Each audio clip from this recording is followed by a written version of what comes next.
Alright guys, welcome back. Today we're going to do Spider-Man Red Sonja from Marvel Comics and Dynamite Entertainment, 3 of 5.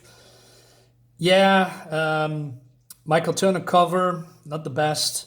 But that being said, this book is also not the best. It's been, if you watch my first two reviews, it's pretty boring. The art is okay-ish, I guess. I've seen worse, but I've definitely seen better. The storyline, it feels like a cash-in because it's been done before, but then, like I said, better. So yeah, let's dive in, and I'm going to show you why I don't like it. But it's more personal opinions, but still, yeah, I think it's boring. It's mundane. I don't know. I don't feel it. So we see a recap. I mean, this is 5 issues. Why do we need a recap? I don't know. It just seems a waste of paper. Anyway, so Venom has been taken over by. I like this one right here. I like this face in the stone. He's been taken over, or is enthralled. Is that how you say it? By Kulan Gath here, and I must give props to this particular page here. Although, if you look at the surroundings, pretty empty and boring. But Venom itself, him attacking Kulan Gath here with the mouth open and the teeth everywhere.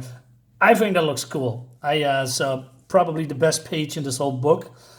Yeah, maybe the last page. The last page also looks cool, although I'm talking about that a little bit later. Anyway, so he's basically resisting control or something. But then we go to Spider-Man, who's been captured, and he's, oh no, there is a spider.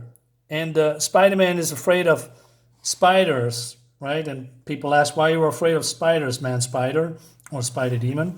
And then he has some kind of an existential crisis. Not sure why. Maybe because he thinks that it was all a dream and now he's still in this transformed Manhattan. But he's overreacting, in my opinion. So Robbie from the Daily Bugle, he doesn't remember Spider-Man, of course. Look at this. Look at this. Isn't it? It looks like Spider-Man has no mask on, right? It's just these eye things are. It doesn't work. Of course, Robbie doesn't remember that. He's now because the world is now transformed into medieval times or something because of what Kulan Gath did, and they cannot remember. They have the thoughts, the mannerisms of people that live in that era. All right, and then suddenly, Red Sonja has rallied some kind of a people that lived in Manhattan, also transformed, and they are, she wants to take the town back or something. I don't know. And so Spider-Man looks outside, and Robbie says that the wizard Kulan Gath is taking over the land. He's running up every man, woman, and child for sacrifice. All right, and he wants to, I don't know, become king of the universe or whatever.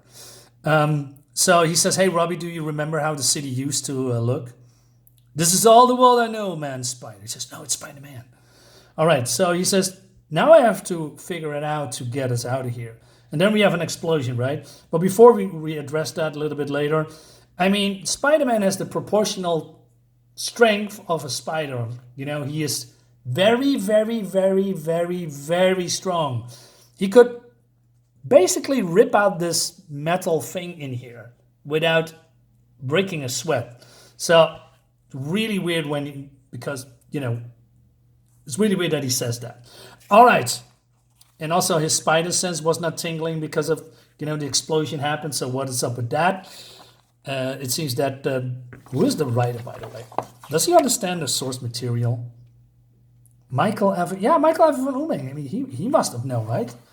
All right, ads. So it's Red Sonja that is believing coming to save the day per accident. I mean, and where did they have explosions? I don't see any explosions in their possessions or something. So how did the explosion occur? Don't know. So Spider-Man comes out and he's helping Red Sonja, and also Robbie says, "Crumbs, look at her." And he wants to say something, right? And Spider-Man says, "Words." What? What do you mean words? Don't you mean swords or something like that? Because he's probably want to say something naughty. So I don't know. So she welcomes Spider-Man, right? So Spider-Man helps, but then Kulan Gath is fighting Venom, right? Venom, I don't know, wants to kill him or something. But then Kulan Gath is boasting that he's way more powerful because of his dark sorcery powers. He rips then the symbiote from Eddie Brock. Like this particular part, Eddie Brock falls down, and I don't know, takes possession of the symbiote. And how high are they, by the way? Pretty high, if you ask me. But it seems that Eddie Brock is just, oh no, he's just have some bruises. Shouldn't he be dead? Okay, Spider-Man helping Red Sonja. They have some moments here, and but then some kind of a rat creature that breathes flame comes between us, and then it seems that he's very hard to damage. And then she says, "What is changed? Just steel. Should I cut these? His master will no longer." Nay, you fool. Without this enchanted change, I'm not sure what he's trying to say. But it doesn't look really like change, right? It's more like leather. I mean, metal change looks different, right? It's so weird. So the creature goes wild. He's been thrown off. Spider-Man is... did he save her? What did he do, actually? No, he didn't do nothing. Right? He just... He grabs Spider-Man, or maybe... Did he push her away? Probably, yeah. And then she kills him. No blood. And Spider... Oh, wait a minute. So they have some kind of a moment here because, she's been taking over. Her personality or spirit or soul has been dominating Mary Jane's body, and she senses that she is inside her and that she's loving Peter, right? And she's protecting this body with her life, right? And but then, all right, Spider-Man villains comes in, right? Because they also been transformed by Kulan Gath's sorcery, right? Now, what really strikes me is that everybody else has been, how to say, transformed into, I don't know, their medieval versions, I guess, right? Their clothing, their thought process, how they look, how they talk.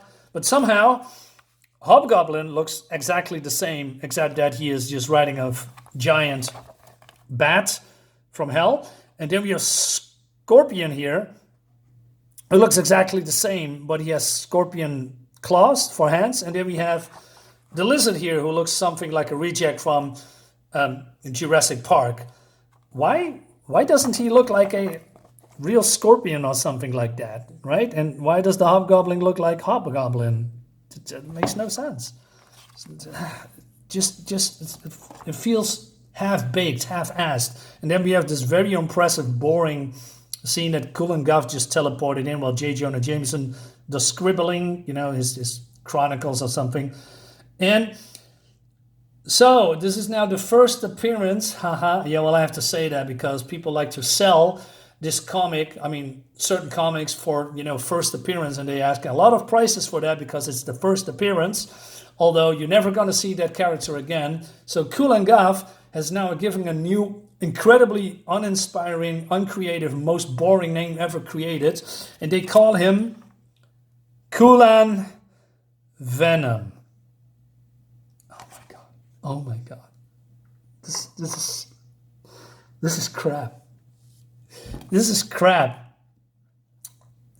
It doesn't look bad though, but Kulan Venom? Really? Is this the best that you can come up with? Really? I can read shit like this. Why am I not getting paid this kind of money? Right?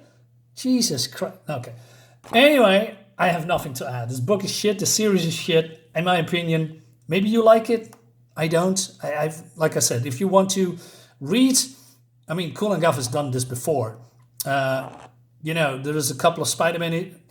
Now, damn it, now I want to make a point. Now I forgot which Spider-Man comic it was. Or was it in the Avengers? I believe it was a Spider-Man comic. I don't know anymore. It was Marvel Team-Up, maybe? To be continued, guys. Anyway, thank you so much for watching. See you next time. Bye-bye.